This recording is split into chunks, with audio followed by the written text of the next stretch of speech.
يا سيدي مصر ما طلبتش منك انك توقف معانا، لان احنا ما عندناش قضيه عشان توقف معانا. القضيه اللي احنا واقفين ليها كمصريين ومتصديين ليها دي كمان قضيتك انت. يعني احنا مش طالبين منك انك توقف، احنا مش محتاجين منك لا اعانات ولا مساعدات ولا امدادات ولا اسلحه ولا عساكر ولا جنود ولا طائرات ولا الكلام ده خالص. انت من المفروض من نفسك كده مطلوب منك ان انت توقف ضد التهجير، سواء كان على اراضي مصريه، على اراضي سعوديه، على اراضي اماراتيه، على اراضي كويتيه، على اراضي جزائريه، على اراضي مغربيه.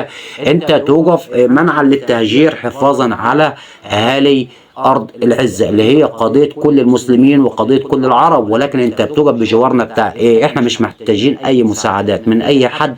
ولكن الصيغه اللي احنا بنسمعها دي، السعوديه تنضم لمصر والاردن تنضم لمصر، احنا مش عايزين اي انضمام. احنا عايزين صوتكم يوصل للناس اللي هي طالبين التهجير او عايزين يهجروا اهالي ارض العزه الى اراضي عربيه.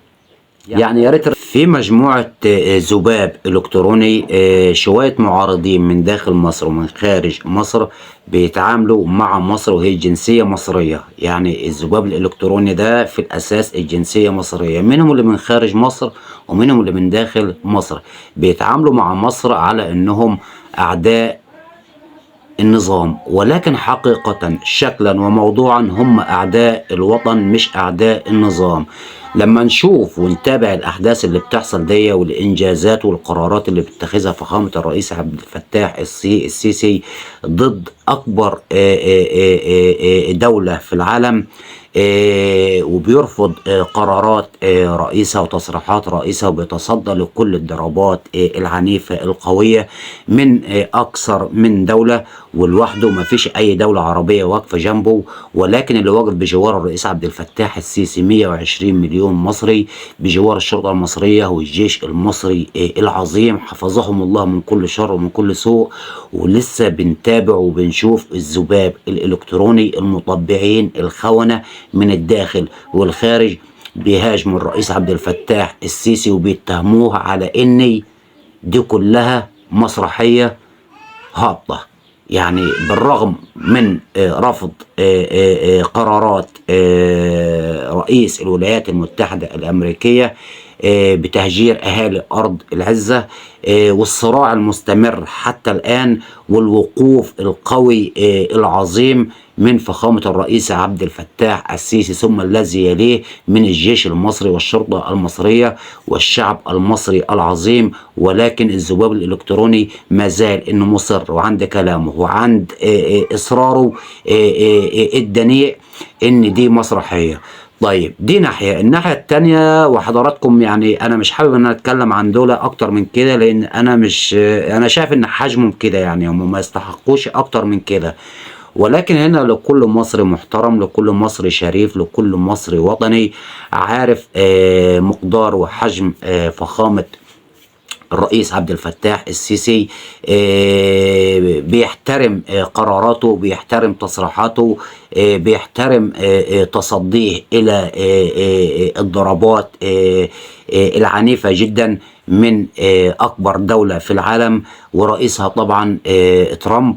وعارفين حضراتكم ما يحدث في المنطقة، وعارفين حضراتكم في دول أخرى عربية عايزة تشوف مصر، يعني مش عايز أقول لحضراتكم يعني في أسوأ الحالات.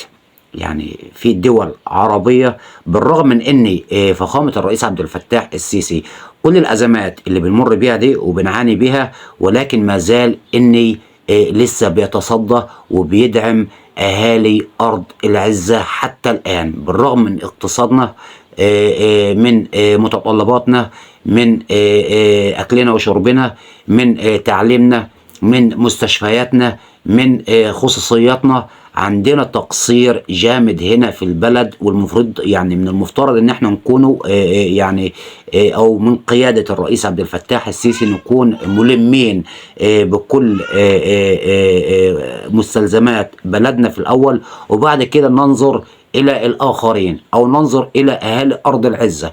ولكن في ظل الظروف دي وفي ظل الظروف اللي بتعاني بها مصر واهل مصر، ولكن ما زلنا ان احنا بننظر ونظرة قوية من رئيس الجمهورية حتى الشعب الى اهالي ارض العزة، من دخول شاحنات ومساعدات واكل وشرب واغذية وادوية، وبنستصلح كمان في اراضيهم، وكمان متمسكين ان ما ينفعش التهجير لاي دولة عربية مش بس لمصر، حفاظا على اراضي اهل ارض العزة.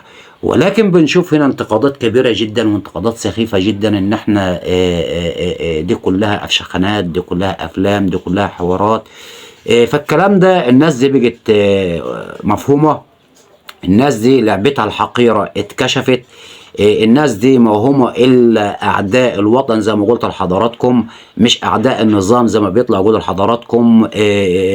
الشعب المصري شعب اتحمل، والشعب فقير، وشعب ما يستحقش ان يتعامل المعامله دي، وهتافات باسقاط الرئيس عبد الفتاح السيسي، وهتافات باسقاط نظام الرئيس عبد الفتاح السيسي، ومصر عايزه رئيس احسن من كده، ومصر ما تستحقش اللي بيحصل من الرئيس.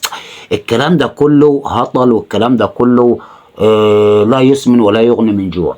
لاني مرارا وتكرارا بقول لحضراتكم الشعب المصري فاهم وواعي جدا للي بيحصل حواليه، واحنا متمسكين بفخامة الرئيس عبد الفتاح السيسي وبقرارات الرئيس عبد الفتاح السيسي، ومكملين معاه حتى نهاية العمر. وبعد نهاية العمر لنا احنا كشخصيا مواليد 83 او 82، الاجيال اللي بعدين ان شاء الله هتكمل مع رئيس يكون بنفس الاسلوب وبنفس الطبع وبنفس الصيغه وبنفس القرارات، شاء من شاء وابى من ابى. دي ناحيه. الناحيه الثانيه الناس اللي بتطلع بتقول من اهالي او قيادات السعوديه، تحياتنا طبعا واحترامنا لاهالي السعوديه الدوله المحترمه الشقيقه وقياداتها ايضا، وتحياتنا لدوله الاردن بقياداتها بشعبها المحترم. ولكن ليه تعقيب بسيط هنا، هو الناس اللي بتطلع بتقول احنا واقفين بجوار اهالي مصر في تهجير اهالي ارض العزه.